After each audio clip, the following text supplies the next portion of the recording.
That would be nice. It's important, you know. That would be nice. We just wrapped up with the lower semifinals, at least on my end of things. We just wrapped up with the lower semifinals. But we're jumping in mid-series, right? Yes, we are indeed. This is game 2 of the top side semis. What happened down there in the bottom side? It was wild. Classic. He brought back, you know, the traditional Phoenix Colossus in PvT, and we were all very happy about it. There we go. Against Oliveira, and yeah, it was looking quite strong actually. Oliveira in game number 2 tried to go for a 2-base all-in. He broke the 3rd base. He reset the Colossus count. Classic was looking dead, by the way, and Classic went for a 2-base all-in as Oliveira was going for a 4th and was like trying to recover from his own like attack, and it was very close. It was like very on the knife's edge there, where Classic was able to just barely kill Oliveira, and yeah, he got the 2-0. 2-0. Nice. Well, I will tell you, game 1 of this, it sounds like it looked a little bit similar to that. It was Phoenix Colossus out of herO, and herO went for a big 3-base attack. It did not work. Cure held on, but then Cure didn't get any counter damage done, so herO just kind of macroed. It turned into a base trade. Oh. Which was very, very close, but Cure lost all his production. So while herO had no mining, he could actually build units. And Cure could not. So herO eventually was able to kill Cure to take game 1. And now here we are in game 2. We're on Oceanborn. Spawning in the lower right-hand corner, it is Team Liquid's Cure. And spawning in the top left-hand corner, we have as opponent, we have the South Korean Protoss player representing CranKy Z Gaming. It is herO. Oh, yeah. Yeah, I was a little bit surprised to see both Classic and now hearing herO as well go for Phoenix Colossus again. I don't know about your experiences, but like I haven't seen it as prevalent this patch. I've been seeing a lot more Twilight Council play, which was you know, pleasantly surprising to see a little bit less Phoenix Colossus, but at least tonight anyway, our Protoss players, they're going back to it. I feel like a lot of the PvT I've been watching has been Max Packs, who I don't think knows that Blink Stalkers, like you can build other units than Blink Stalkers. So I kind of agree. I feel like Phoenix Colossus has been taking a bit of a backseat. But yeah, it's cool to see it. It's cool to see it coming back. I do still feel like it's just such a solid macro style. I love Phoenix openers. They deal with harassment so well. Anytime I see like a Widowmine drop or, you know, like Hellions trying to get in and it's a Phoenix opener, just feels like the most useless thing in the world.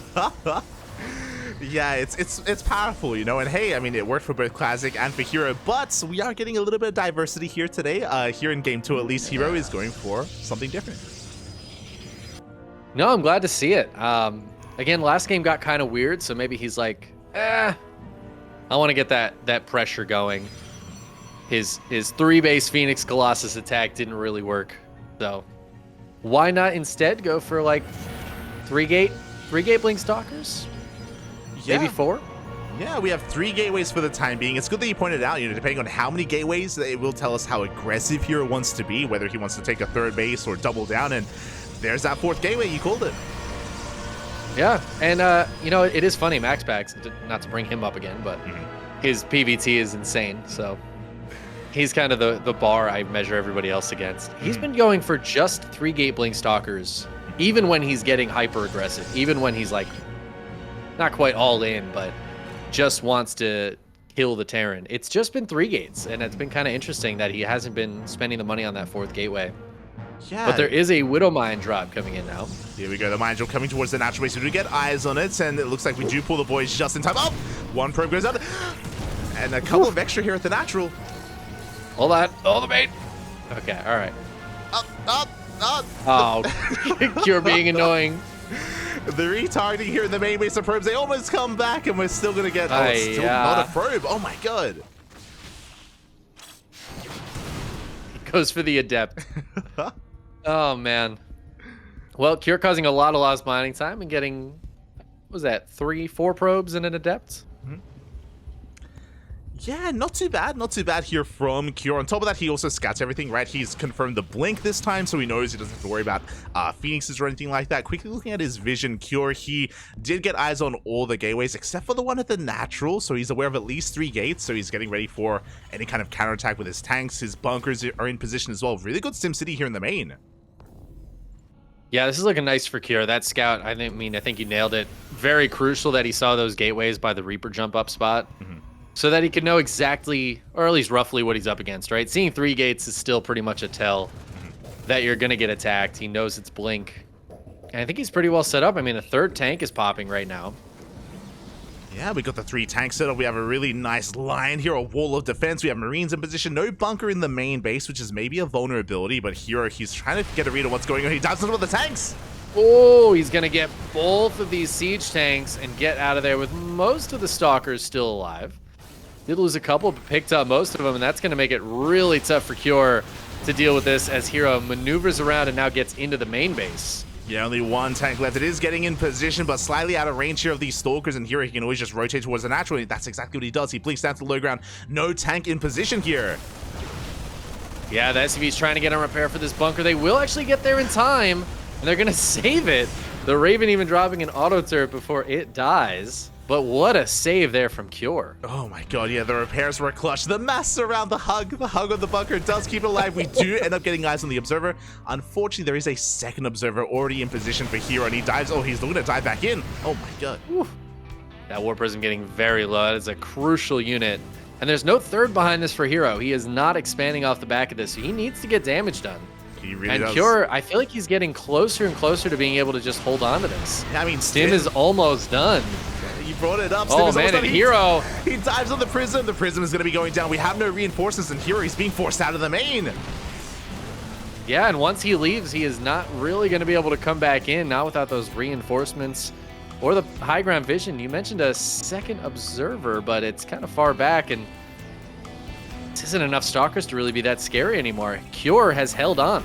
Yeah, Cure, he is holding. herO forced to expand, but as you mentioned, this is a late 3rd base from herO. Wasn't really his intended kind of game plan. It doesn't look like. He throws down the 3rd, he's throwing down a robotic spade. He's trying to transition into Colossus or Disruptors, but again, this all does feel late from herO. Yeah, it's like you said, this is not the ideal thing. He's got to transition out of this. Going to be heading towards that Robo Bay, but Cure's going to have a powerful push opportunity here. Stim is done. He's got a couple of medevacs out. He's got a bunch of tanks. The stalkers can pick some units off, and they can keep him back. There's a new War Prism in town, and some stalkers are going to try to hit the main and just pick off some SCVs here, maybe keep Cure on the defensive. herO right now needs to buy time. Yeah, that's his main goal. Exactly. He has to try to force Cure to stay at home for as long as possible. He does threaten that middle line, but as we can see, like, these 4 stalkers, they just can't really do much here, as Cure even feeling confident enough to move out. Soon to be taking his own 3rd base as the 3rd CC is on the way. He's dancing with the army, and Cure, he wants to push. Yeah, and I mean, I think that's absolutely the right call. The longer he waits, the worse this gets for him. There is a Colossus about to pop already. Thermal Lance is being chrono boosted. If Cure goes now, I think he has a possibility of getting some damage done. But as I say that, I mean, more units warping in for herO, and his army is looking pretty solid. Oh, it is. He almost picks up a tank, to be fair. Like, that was very close. Clutch moves out of Cure. He does barely save it, does keep the tank alive, and his army has been spotted again. Cure just trying to slow him down, force out a stim. Yeah, I mean, forcing these stims is really nice. Obviously, Cure just wants to push that War Prism away and get the stalkers off of his back, but I think this has bought enough time. That tank being super low, more warp ins on herO's side of the map. Cure scanned and saw exactly what he was up against, and he's just going to pull back, take the 3rd, and macro out of this. Yeah, a very mature decision here out of Cure. I think a lesser player would have tried to just go anyway, but he respects herO. He's aware of his defensive capabilities, and he's going to back off. And we still have a pretty strong defensive line here, bearing in mind that we're up to 4 tanks, so we can always use them for a later timing instead. Yeah, and herO sees exactly what he's got going on back at home. He's got the Observer directly over Cure's army. I'm surprised herO's actually getting aggressive right now. I feel like Cure's defensive setup is so good. The Observer gets gunned down. Oh my god, siege tanks. Brutal here on that Stalker. We have a line of tanks, a line of Widowmines as well here. He's going to try to poke at the third base, but really he's just posturing. It looks like he doesn't really intend to commit as he's expanding behind this. So as you mentioned, like it would not be a wise choice to try to break this position, but he's at least containing Cure. Yeah, and just keeping him back, keeping tabs on the army. Cure can't go for drops and things like that if he has to focus on defending, right? And it's worth noting with herO going for a 3-base committed attack in the last game. He might have been trying to fool Cure into thinking, hey, it's another one of those. I'm going to come in. You have to defend. Really respect this, but at the same time, he is taking that 4th base. He's got a 2nd Robo on the way. Is that Warp Prism speed or Observer speed? Oh, that's... I think that's Observer speed. Yeah. I think it is, right? Okay. Yeah. I don't know. They look so similar. They do. I get it mixed up as well. Yeah. It's like you're testing me, and I'm like, oh, I'm not sure myself. I didn't. It's like a test, but I don't actually know the answer either. So. Oh my goodness, here we go. We do have the Mind Drops trying to slip into these bases here. Nice position, but herO, he does notice in time, does pull back. He's paying attention. Does a couple of probes. Bound to happen. Oh. Actually, that's going to be 7 probes for 2 mines. And the armory's done. So he needs to build another cannon in the main base now. Oh, yeah. So very nicely timed Mind Drop here. At the same time, there was a Zealot counterattack, but didn't really kill too much. Reinforcements were in position. Cure snowballing a bit out of control because of his defense early on, but oh, he does get caught out. Yeah, some nice force fields there. herO just picking off some units. But Cure is still 26 army supply ahead. As 7 more probes go down, oh my god, and a Stalker dies to the Widow Mines. Yeah, not too bad. herO, he's pretty committed, but he's down in supply. Cure's defensive setup is looking solid. A couple of his tanks are a little bit further back here. There is maybe an opening in towards the natural, but herO, does he really want to commit? I don't think this would be a good idea for herO to commit into at all. He's down so far, even with a big warp in here. I mean, ghosts are out for Cure. He can EMP the crap out of this Gateway army. The one thing, the Viking count is not super high, and there are 4 Colossi here. But how do you attack into these tanks? Yeah, exactly. And herO, he's trying to find an answer to that. He's trying to rotate around, trying to find an area where maybe there's an opening, and looks like he may have found one. The tanks aren't quite covering the 4th base, but because of the terrain here, you have to commit so hard, and yeah, he does pull back in the end. And we're actually going into a Dark Shrine. Yeah, I think that's a great choice. I mean, the late game Blink DTs. Does it get any better than that for Protoss? Yeah, I mean, we don't get to see it too often, but hey, they can come in, they can snipe planetaries, you know, without too much issue, with enough Dark Templar. We always love to see that. We being not the Terrans, specifically. But I think it is an important part of like the late game Protoss versus Terran. But Cure doesn't want to let him get there. He doesn't want to let him get to Blink DTs. He is pushing across the map right now. He's fully maxed. He's got 2-2 all finished up. He's going to have that upgrade lead. But oh my god, the siege tanks getting caught. That's such a crucial part of Cure's army. Yeah, and it is gone. 3 tanks to go down. Only 1 tank is remaining here, and here he can set up a surround with all these charges. Again, there are still so many Colossi available. These mines, they need to be perfect. The EMPs as well, as Cure is going to try to zone back this army. Yeah, there are 5 Immortals in this army as well for herO, which, I mean, don't discount those. That is a lot of damage output just sitting underneath. And we got another base trade? What is happening here? hero's like, actually, screw it. I'm going to go across the map. Yeah. I mean, you could argue that maybe herO could have tried to commit and collapse on this army, but no, he doesn't want anything to do with any of those ghosts even. He goes straight for the main base, goes straight for the production. Ooh, and the DTs here could be really, really useful, as he's already hitting the main base production. The natural is going to be going down. There's not going to be a lot of scans available for Cure, especially if he has to lift these. He can EMP, but he's got to be paying attention to any DTs that warp in on the other side of the map. Yeah, exactly. We have 1 Dark Templar so far, I believe, with the main army. There it is. They're on the low ground as we take control of the main base. Force lift on the CC. That's 2 CCs going down. We're down to 1, I believe. We have planetaries, but we don't have scans. Yeah, this could be a really big problem for Cure, but Cure learned a lesson from last game. He is lifting his production and floating it down to his planetary. But herO is already done with the main, the natural, and the 3rd. Now it's just the 4th base. And as Cure hits the main base, I think herO's actually poised to win this. The double planetary, is it going to be enough? I don't think so, man. There's 5 immortals in here. They will just dumpster these planetaries, and Cure is suddenly going to be floating barracks and just desperately trying to kill his opponent before his opponent kills him. Yeah, every single planet is going to be going down. 0 mining here for Cure. Meanwhile, we have a ninja base here from Hero, so he still has economy, he still has mining going on. And what's important, no scans. We do have EMPs. We can still open a wave of Dark Templar to try to finish this off. Hero is supply blocked, and he actually only still has 1 DT, but I mean, Cure, can he ever break this position? Can he ever break this ninja base? I mean, that's going to be the question. Cure has no other option but to kill every single building of Hero. He's got to just go for it. He's down 30 army supply. I think Hero can hold this. Yeah, there's a world where if Hero moves out with like a portion of his army and he gets caught out, then maybe Cure can deal with this if he's able to deal with like segments at a time. So Hero has to be a little bit careful, but he's moving out with Stalkers. Does take a tank shot to the face, but he picks off a ghost, and every ghost going down is just so crucial. Yeah, I mean, every unit here that Hero can pick off. Hero does not have the ability to make more units right now, which is a problem for him, but his forge is still up, so he's building cannons. Where is his forge? How does he have a forge? Oh, it's right there. It's under the army. But Hero also sees that Cure doesn't have a base, right? So he knows he just needs to defend. He won't be making that mistake and moving out with a big portion of his army.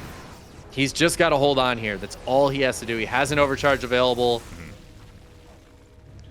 Yeah, and he's even getting ready for a flank. We have a big portion of Zelti on the right-hand side getting ready for a surround even, so Cure has to be so careful, so delicate with his movement. The tanks are slowly sieging forward, getting within range, but I feel like soon Hero, he's going to pull the trigger. Yeah, big EMP goes down. Super shield battery does turn on. The moment there's a stim from Cure, I think is when we're going to see Hero move forward. Cure is trying to be patient, just letting this tank do the damage. Those 3 tanks going down earlier end up being a huge factor here. If there were 4 tanks, this would be a much harder situation for Hero. Yeah, 100%. You could argue that was maybe the game-winning move of Hero, sniping all 3 of those tanks, allowing him to go for this base trade, allowing this position to be so strong for him. And yeah, now Curie's up against the wall. He is slowly leapfrogging forward here, but we have more cannons, more shield batteries, more gateways. Hero, he's soon going to try to go for Warping, but we commit. Yeah, Cure deciding to stim forward. Ooh, there's a DT in the front line as well, just helping out. The Widow Mines on the back going to try to hit these Zealots, but it is going to be way too much Protoss, and Hero is going to break Cure and take the 2-0 victory. GG, well played, Cure. He was the Terran hope of the tournament. He was trying to deny the PvP mirror matchup finals, but he does fall here, and we do have that PvP finals on the way. Yes, indeed, as it should be. Protoss versus Protoss. Let's go. Look, I know my I feel like we're seeing the Protoss resurgence right now. Yeah, that's, you know, is it the caster curse? The last time we casted together, it was a PvP finals as well. Was it really? That's so funny. It was Max and Firefly. Yeah, that's right. Oh, that's so good. EVP all day, baby. This is what happens when the duck and the chicken collide, you know? It's just Protoss versus Protoss. Oh. Does it get any better than PvP, though? Is that just the ultimate matchup in StarCraft? There you go. Confirmed. Confirmed. And Raynor playing Protoss against Serral in Home Story Cup. I mean, what a beautiful thing it is to see Protoss succeeding. Yeah, it's Protoss craft nowadays as we're getting ready for those finals. And yeah, how you been as well, Chicken? We kind of like dove right into the cast and dove right into the matches, but yeah, how's your cast been so far? How the matches been? How's your morning been treating you?